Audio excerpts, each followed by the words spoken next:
How's it going, guys? This is Russ with Joe's Gaming and Electronics here with another highly requested video. Today I'll be showing you guys how to put bands on properly on a Fitbit Versa 3/Fitbit Sense.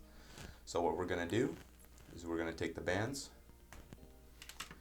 and the left button, when it's on the left side, all the letters are straight facing at you. I like to take where the clasp is at. I like to have it on top. This is for your left hand, and the bottom is where the adjusters are at, and this would be for your left hand, like I have on my left hand right now. And if you want it to be opposite, this would be for your right hand, and this is how it would be on your right hand. And how to take them off, all you do is press down.